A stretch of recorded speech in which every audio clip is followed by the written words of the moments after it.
Good morning students. मैं silver okay की अध्यापिका आज कक्षा 7 के विद्यार्थियों को पाठ पढ़ाने जा रही हूँ। पाठ 1 भाषा, बोली, लिपि और व्याकरण।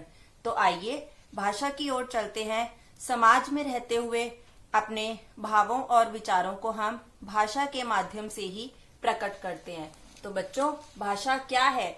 भाषा वह रूप है जिसमें हम बोलकर और सुनकर अपने विचारों का आदान प्रदान एक दूसरे तक करते हैं। यानी कि अपने विचारों को आदान प्रदान करने का माध्यम ही भाषा है।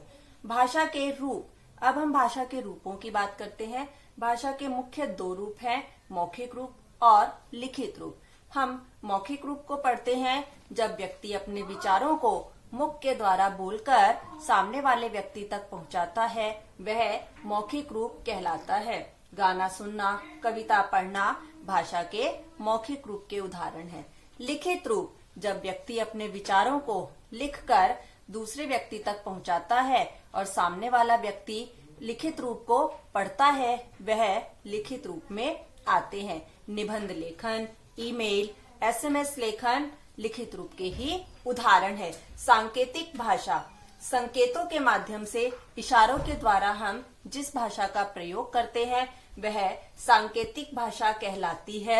जैसे लाइब्रेरी में अध्यापिका का बच्चों के सामने मुंह पर उंगली रखना सांकेतिक रूप का उदाहरण है, और ट्रैफिक पुलिस का वाहनों को रोकने के लिए हाथ का इशारा सांकेतिक रूप का ही उदाहरण है।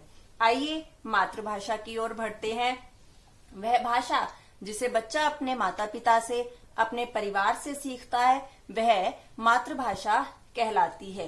राजभाषा, जो सरकारी कार्यालय, कामकाज के लिए दफ्तरों में जिस भाषा का प्रयोग किया जाता है बच्चों, वह राजभाषा है, और हिंदी हमारी ऐसी ही राजभाषा है। अब हम अंतर्राष्ट्रीय भाषा की बात करते हैं बच्चों।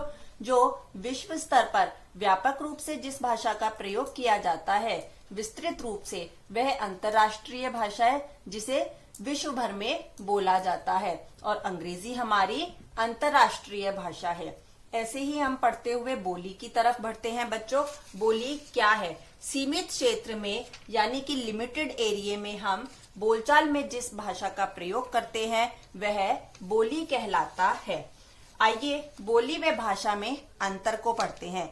बोली जो होती है वह मौखिक रूप है।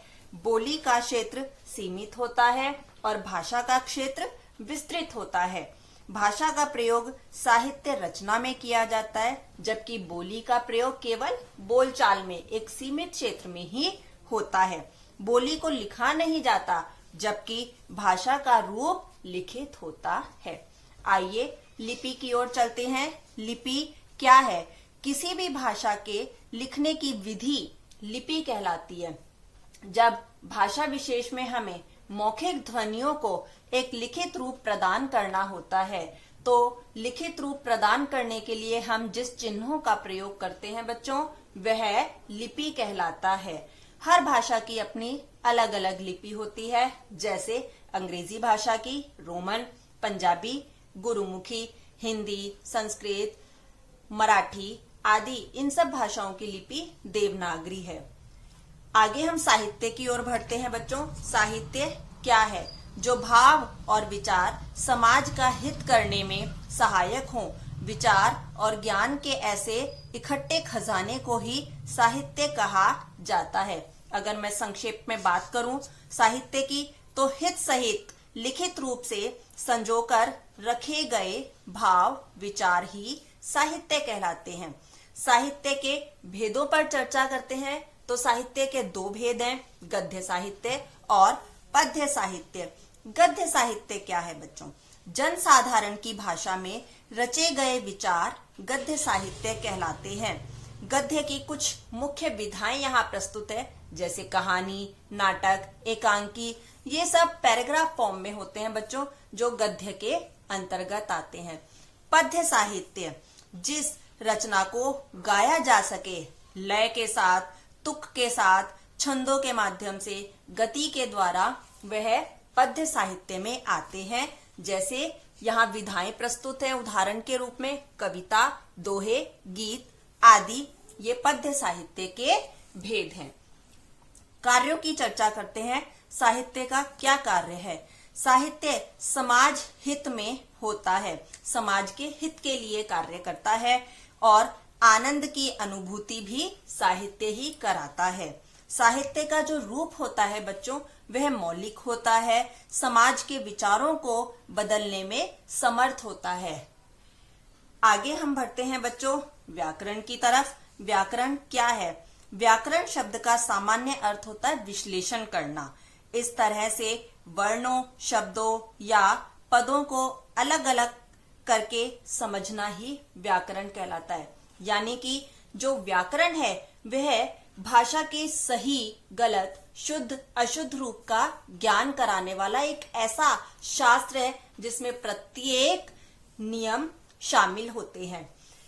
जैसे एक उदाहरण के द्वारा मैं आपको बताती हूँ बच्चों, गरम गिलास में दूध है, यह अशुद्ध वाक्य है। गिलास गरम नहीं होता, दूध गरम होता है, तो शुद्ध वाक्य बनेगा गिलास में गरम दूध है। तो ये डिफरेंस, ये अंतर हम व्याकरण के माध्यम से ही समझते हैं। व्याकरण का साहित्य शास्त्र जो है वह बहुत ही विस्तृत है, बहुत ही बड़ा है। तो इस आधार पे इसे 3 भागों में बांटा गया है, वर्ण विचार, शब्द विचार और वाक्य विचार। तो सबसे पहले वर्णों पे चर्चा करने के लिए ध्वनि को, वर्ण, उच्चारण आदि का अध्ययन किया जाता है। तत्पश्चात शब्दों पर विचार किया जाता है, तो शब्दों के रूप, उसकी व्युत्पत्ति, उसकी रचना का अध्ययन किया जाता है। और अंत में आता है बच्चों वाक्य विचार। वाक्य विचार में वाक्यों के स्वरूप, उसके भेद, उसके प्रकार, उसके विश्लेषण पर चर्चा की जाती है। इस प्रकार हम व्याकरण को पढ़ते हैं। तो बच्चों हमने इस पाठ में क्या पढ़ा आज? भाषा, भाषा के रूप, सांकेतिक भाषा, मातृभाषा, राजभाषा, अंतरराष्ट्रीय भाषा, बोली, बोली व भाषा में अंतर, आगे साहित्य, साहित्य के भेद, साहित्य के कार्य, व्याकरण और व्याकरण के अंग। धन्यवाद।